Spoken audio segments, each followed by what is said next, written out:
Hello, Tom Votava here, and this is BurgerTime for NES.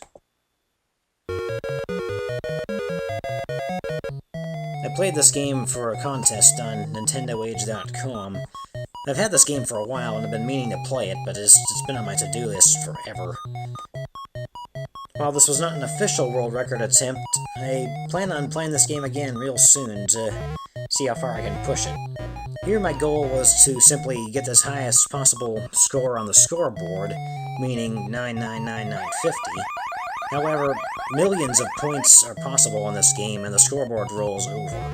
So, this is just the tip of the iceberg for what's possible here. Okay, so on to the strategy.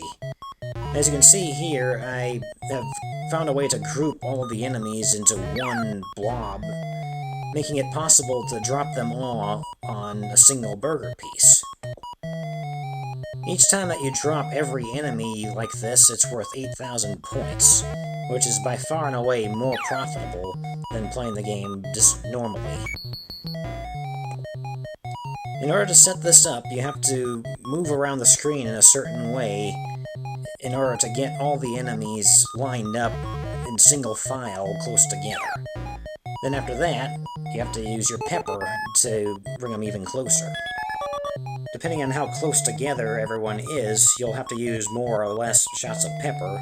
Ideally you want to use less, but I was content to use 3 or 4 shots every time to make sure that they stay together. You have a very limited supply of pepper, which requires you to make sure that you get the pattern exactly right before you use it. On that note, feel free to lose as many lives as necessary to get the pattern right. You'll have more than plenty of chances, as you'll see. If your pattern fails or you lose a man after you've used up all your pepper, you'll just have to wait until you get more pepper before you can get any real points. Be sure not to miss any of the prizes that appear on every level. Each prize is worth an extra shot of pepper, which you can use on the next stage. The pattern you see here looks really simple once the enemies are grouped together. However, a lot of things can still go wrong, and it's very important to maintain discipline in your movements while you're working the enemies towards each burger piece. The easiest way to ensure that the enemies go where you want them to go is to always stay somewhere diagonal from them. You don't want to be on the same level or directly above them, unless you have a specific reason.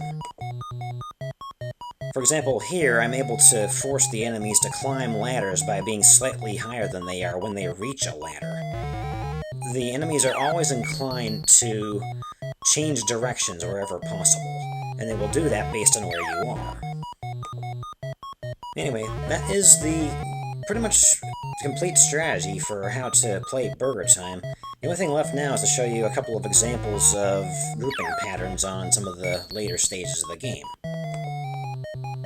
Just in the interest of giving you some homework, I will not show you every grouping pattern that I use, but I'll at least get you started by showing you the grouping patterns for stages 2 and 3.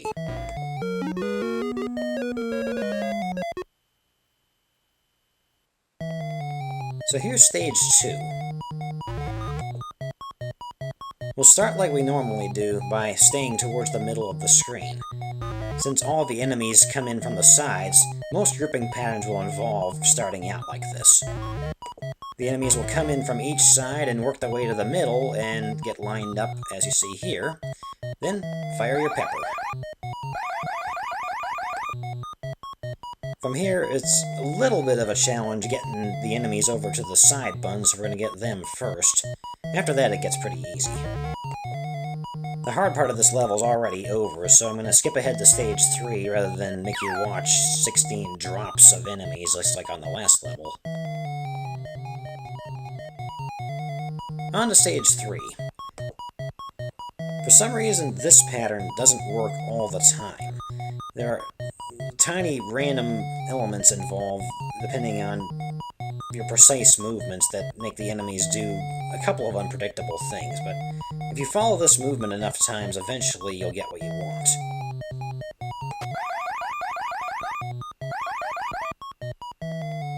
Again, you should have plenty of extra lives to get this pattern right. We already have 17 lives after 2 stages, and there's many more where that came from. Don't waste your pepper on maybe getting the pattern right. Make sure you have what you want before you use it. This should show you a few ideas for how to create grouping patterns on some of the other levels, so I'll leave those to you.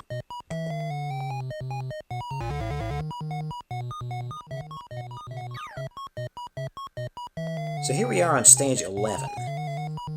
It is possible to get 1,000,000 points if you get all the patterns perfect in just 7 levels, but I made a lot of mistakes in this run.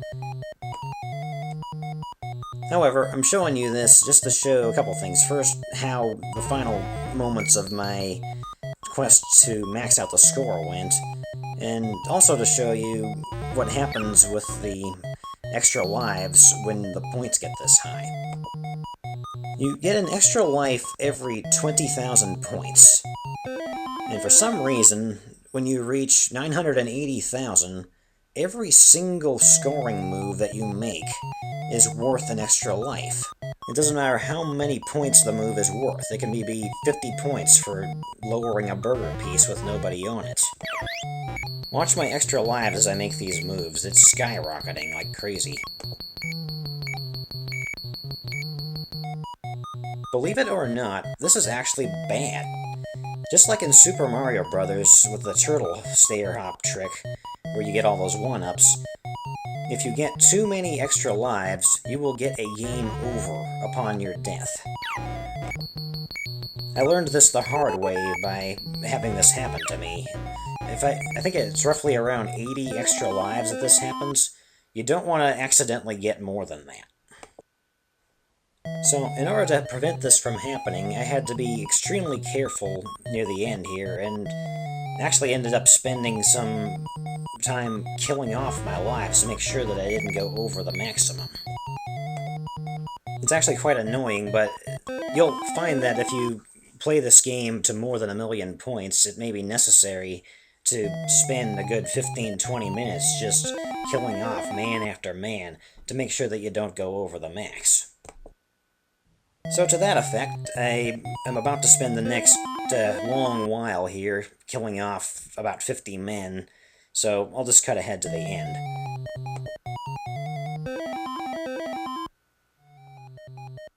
So here's the final moment.